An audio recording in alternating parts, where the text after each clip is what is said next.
Drip Tank. One evening, Percy was bringing empty stone trucks from the harbour.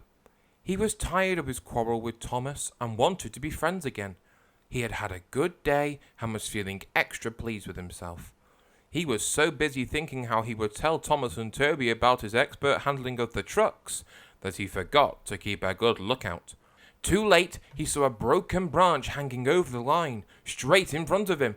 "Ooh!" he groaned. He tried to stop, but his brakes wouldn't hold him. "Ouch!" he exclaimed a moment later.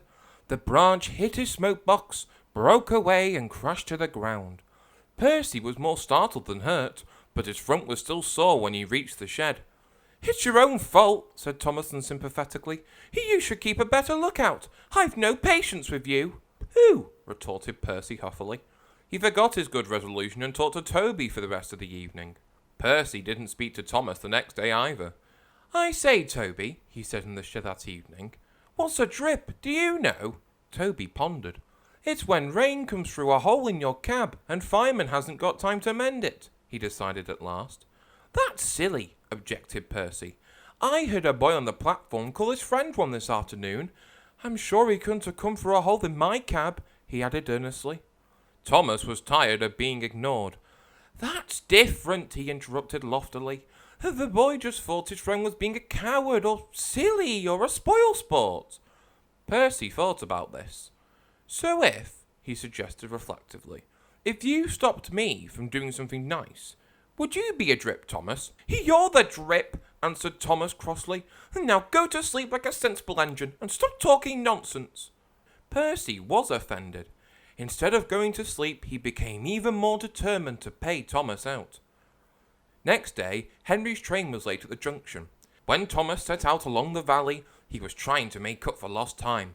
Suddenly, there was a loud bang and something hard hit the bottom of his left-hand water tank. "Ouch!" exclaimed Thomas and stopped. As he did so, he felt water splashing cold against his wheels. "One of your side rods has broken," said his driver. "It swung up and punctured your tank. We'll have to get help."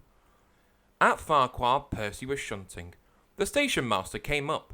"Leave those trucks, please, Percy," he said. "Thomas has got a hole in his water tank. There's water dripping everywhere, and he can't get home on his own." Percy was still cross with Thomas. "I won't go," he said. "Thomas called me a drip. Let him jolly well stay there and drip himself." "But what about Annie and Clarabelle and the passengers?" reminded Percy's driver. "Do they deserve to stay out all night too?" Percy was sorry at once. "Oh, I forgot them," he said. "We must rescue them in case they turn into drips too." He hurried away. He found Thomas near the river. Everyone was glad to see him, and the passengers thanked him for coming. "I'm sorry I was rude," said Thomas as Percy helped him back to the shed. "That tank of mine turned me into a bigger drip than we expected, didn't it? Can we be friends again, please?" Percy was delighted to agree. Hello, my name is Thomas.